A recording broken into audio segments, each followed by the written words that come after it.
एक बार की बात है। एक गांव राजापुर में एक गरीब औरत सुधा रहती थी।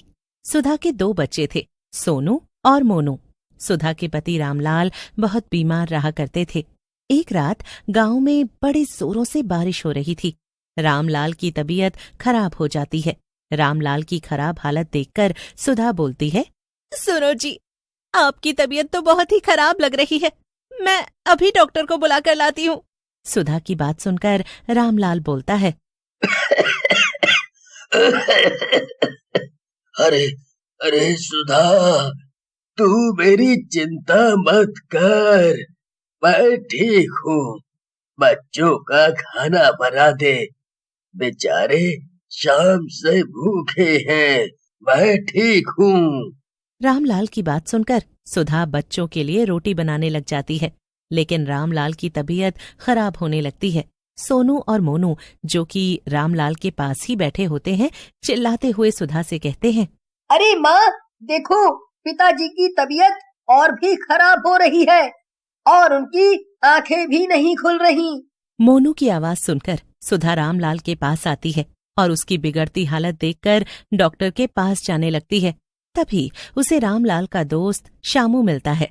शामू सुधा की ऐसी हालत देखकर बोलता है, अरे सुधा भाभी, क्या हुआ? ऐसी बारिश में कहाँ भागी जा रही हो? लेकिन सुधा कुछ नहीं बोलती और आगे बढ़ जाती है। सुधा डॉक्टर के घर पर जाकर जोर जोर से दरवाजा पीटने लगती है।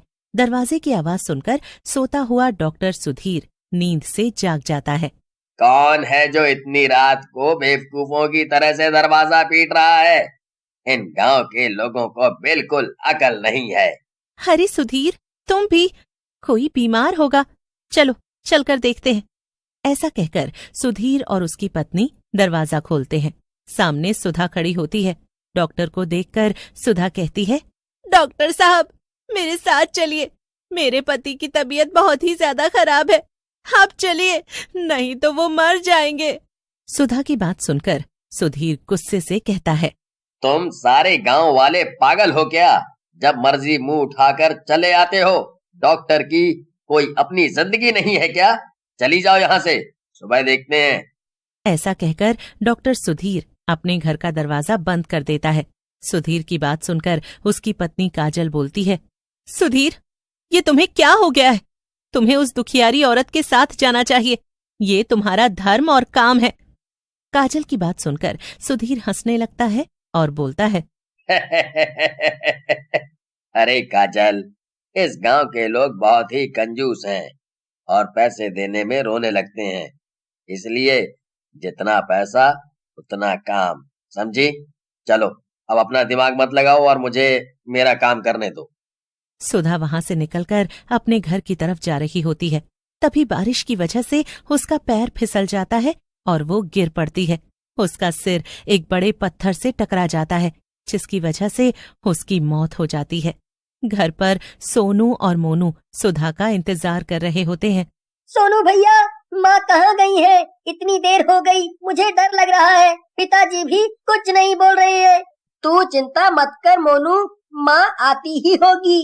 ज्यादा तबीयत खराब होने की वजह से रामलाल की भी मौत हो जाती है। उधर सुधा मरने के बाद चुड़ैल बन जाती है, लेकिन उसे कोई देख नहीं पाता।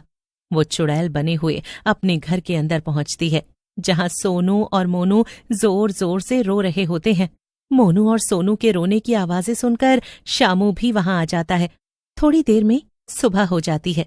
सुबह गांव वालों को पत्थर के पास सुधा की लाश पड़ी मिलती है। दूसरा गांव वाला, जिसका नाम राजपाल होता है, वो गांव वालों से कहता है, अरे गांव वालों, ये तो सुधा भाभी की लाश है। लगता है बेचारी रात में इस पत्थर से टकरा गई।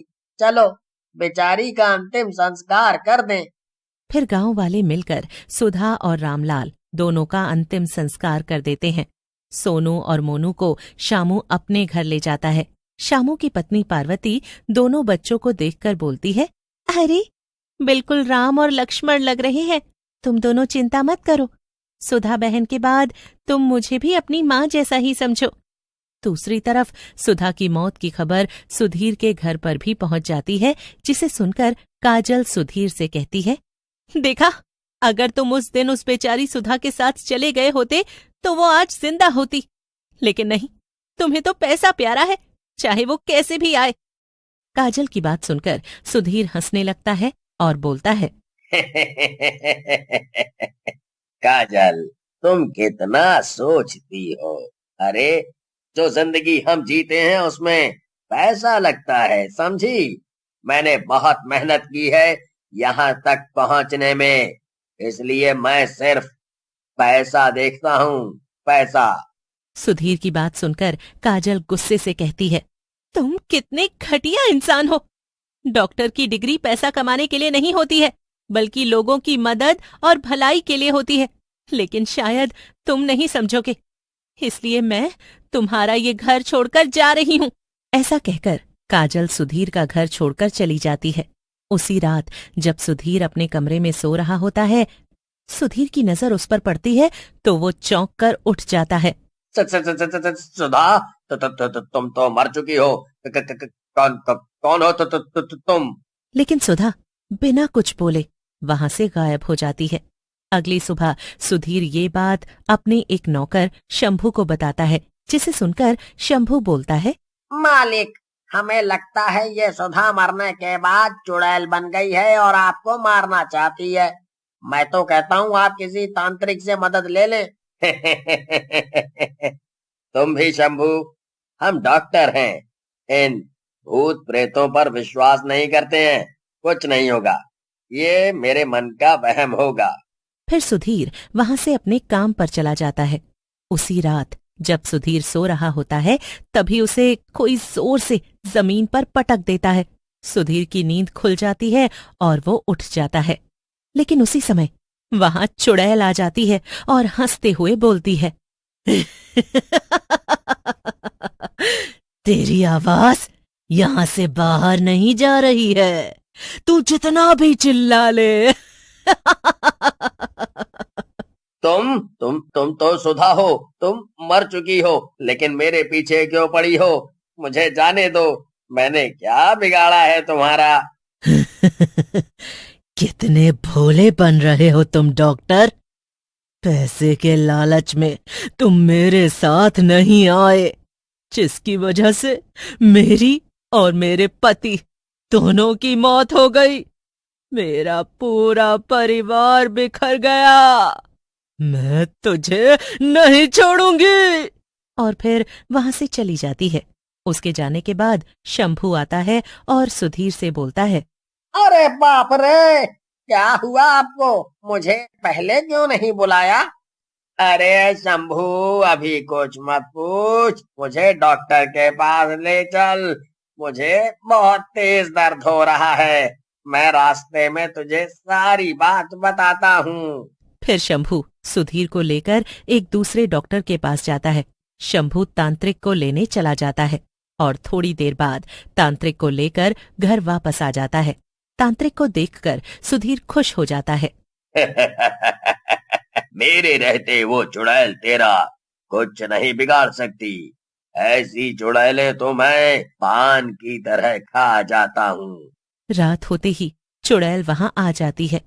तू यहाँ से चला जा तांत्रिक, नहीं तो बेकार में मारा जाएगा। मैं यहाँ केवल इस डॉक्टर के लिए आई हूँ। इसको मारने के बाद यहाँ से चली जाऊंगी। तू यहाँ से भाग जा। लेकिन तांत्रिक चुड़ैल की बात नहीं सुनता और अपने जादू से चुड़ैल को बांध देता है। चुड़ैल को बंधा हुआ देखकर सुधीर वहां से भाग जाता है। सुधीर को भागता हुआ देखकर चुड़ैल गुस्से में आ जाती है और तांत्रिक के बंधनों को तोड़ देती है। मैंने तुझे मौका दिया था कि तू यहाँ से भाग जाए और अपनी जान बचा ले, लेकिन तू नहीं माना। ऐसा कहकर चुड़ैल तांत्रिक को मार डालती है और सुधीर को पकड़ लेती है। कहाँ भाग रहा है डॉक्टर? अभी तो मेरा बदला बाकी है। उसी समय वहां सोनू और मोनू आ जाते हैं। उनके साथ शामू भी होता है। माँ छोड़ दो इन्हें, अगर ये मर गए तो गांव वालों का इलाज कौन करेगा? सोनू की बात सुनकर चुड़ैल सुधीर को छोड़ देती है।